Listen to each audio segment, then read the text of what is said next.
Welcome to the Jali podcast. I'm your host, Melyssa Barrett. This podcast is for those who are interested in the conversation around equity, diversity, and inclusion. Each week, I'll be interviewing a guest who has something special to share or is actively part of building solutions in the space. Let's get started.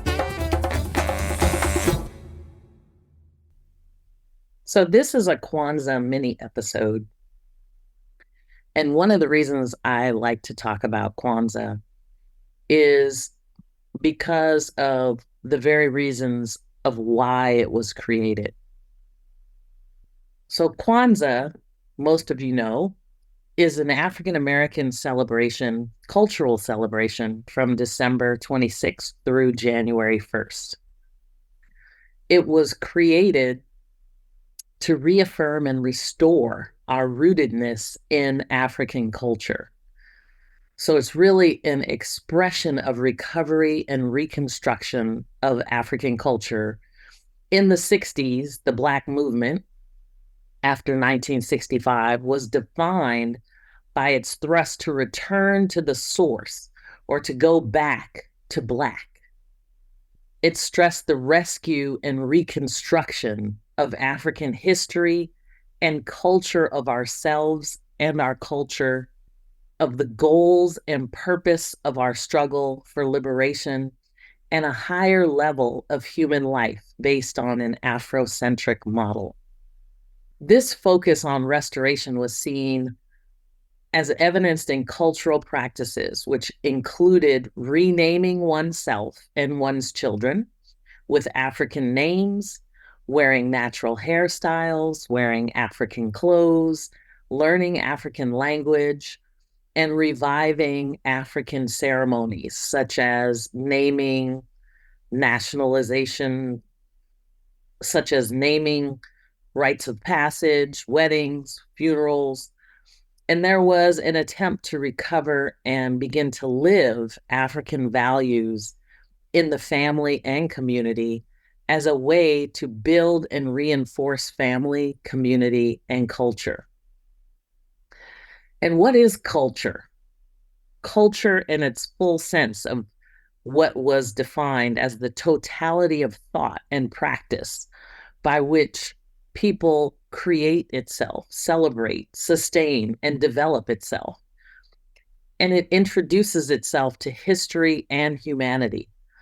Culture, not simply fine art, but totality of thought and practice of a people, which occurs in at least 7 fundamental areas: history, religion or spirituality, social organization, economic organization, political organization, creative production, which includes art, music, literature, and dance, and ethos, which is the collective psychology resulting from the activity in the other 6 areas that I just brought up. So first, again, Kwanzaa was created to reaffirm and restore our rootedness in African culture.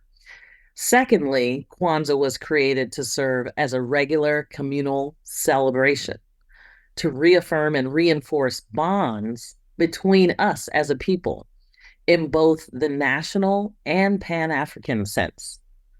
This allowed us to strengthen community, reaffirm a common identity, purpose, and direction.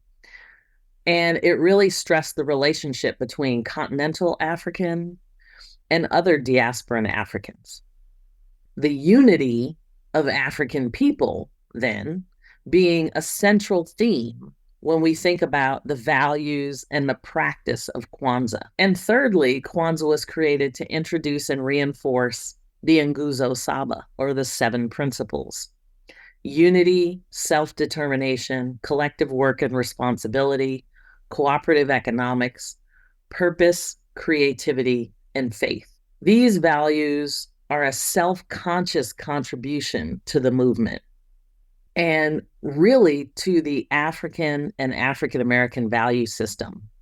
The 7 principles were meant to represent the minimum set of African values that African Americans needed to rebuild and strengthen family, community, and culture. to become a self-conscious social force in the struggle to control our destiny and our daily life. So one of the most important and meaningful ways that we see an approach to Kwanzaa is to create a self-conscious cultural choice. Some see Kwanzaa as an alternative to the sentiments and practices of other holidays, which stress the commercial or faddish or lack of an active African character or aspect. So, and even in my own personal story, I think my husband and I were kind of frustrated with all the commercialization of Christmas. And we didn't necessarily, seek to replace Christmas, but we really wanted to create something that allowed us to connect with our African and African American culture. So the true function of Kwanzaa is not to replace or substitute a particular holiday with Kwanzaa. It's also distinct from a religious one. So when questions arise as to the relation between choosing Kwanzaa or Christmas, we always want to make sure that people know that Kwanzaa is a cultural celebration. It's not a religious one, although it is certainly general in culture, so that whatever religion you're practicing, you have the ability to celebrate Kwanzaa. It is not Christian or Muslim, or, it can be celebrated by a myriad of religions. So you don't have to give up your religion to practice your culture. And I want to make sure that people know that you can make a distinction between your specific religion and your culture in which that religion is practiced. So all faiths can practice Kwanzaa. It doesn't offer an alternative, but really it strives to provide a common ground of African culture.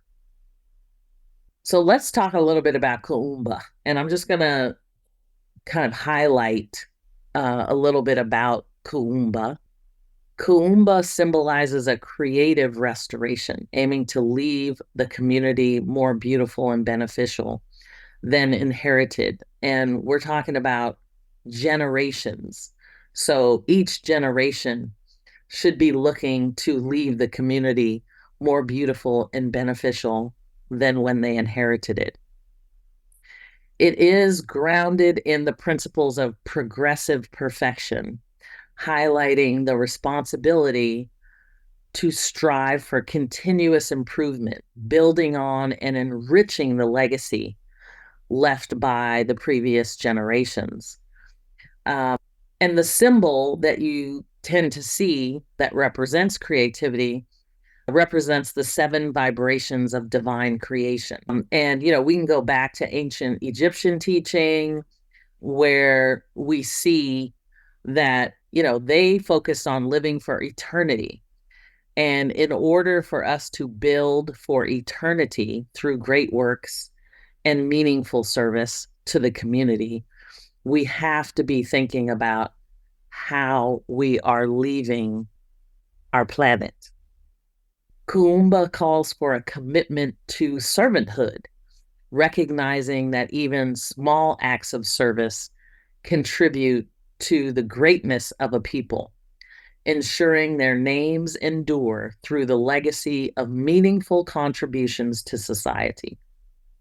All of us cannot and will not build great works, but we all can serve, and that in itself can lead to greatness. Servanthood is to do that which is of value forever. A people called forth by its works will not die, for their names will be raised because of it as a byproduct of servanthood to the people. According to the Black Storytellers Alliance, Kuumba is a commitment to being creative within the context of the national community vocation of restoring our people to their traditional greatness, leaving our community more beneficial than when we inherited it. It has both a social and spiritual dimension when we think about Kuumba. It's deeply rooted in social and sacred teachings of African societies. And so created doesn't simply imply or mean that it was made out of nothing. For clearly, that's not the case, as the principles of Kwanzaa are grounded in African continental roots. Okay, I have a guest who wants to say a Kwanzaa principle. Okay, Miles, go ahead. Umoja, unity, the strike for you, the strikes for everything, unity in the family, community, nation ways. Amen. Amen. Thanks for joining me on the Jali podcast. Please subscribe so you won't miss an episode. See you next week.